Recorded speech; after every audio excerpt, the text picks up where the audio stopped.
I bought, that was in the corn crib. It's a good car. This one here is 292 on it. We bought one with 223. Oh my word, you got 70 miles. Yeah.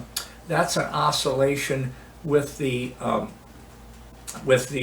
springs of a vehicle in like a tire going up and down, and then easing out a little bit of material and throwing it out.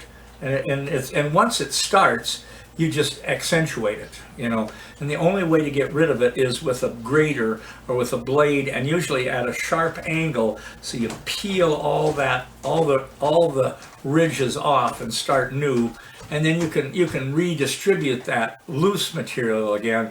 But it may start, you know. It's an amazing thing.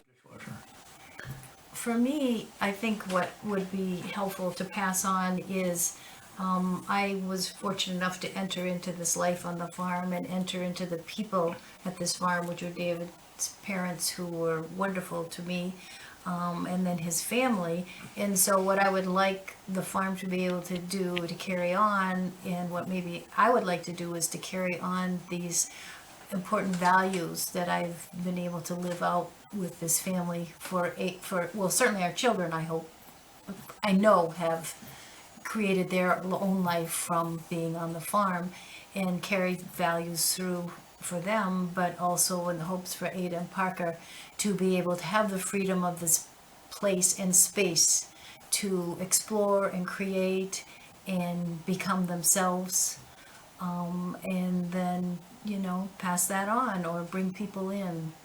But for me, it's been a place where I learned the value of work and working together and working as a community, and it's been a magnificent place to have home base. The sense of place, and about how understanding a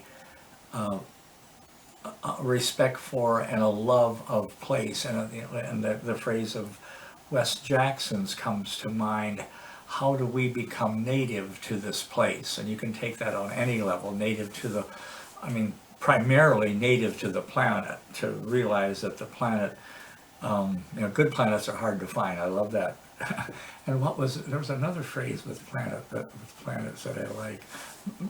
It may come to me, but really becoming native to this place, being the planet, and then moving closer to a particular place, and being able to understand what the importance of place and rootedness is. And it seems that so much of Western free enterprise, fundamentalist capitalism has alienated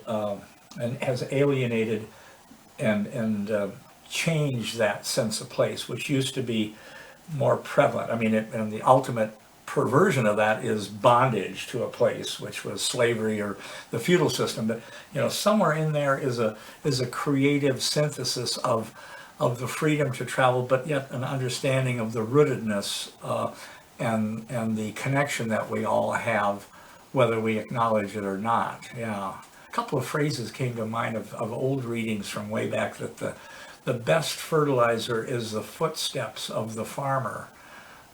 Yeah, what a gift to have a sense of place, and to have especially for me growing up here, the absolute freedom to explore. And I remember Heather giving me that book, Last Child in the Woods, and I've kind of jokingly talk about Last Child on the Prairie, and hopefully not, but that was really my upbringing, and part of it, I think, was, I came late.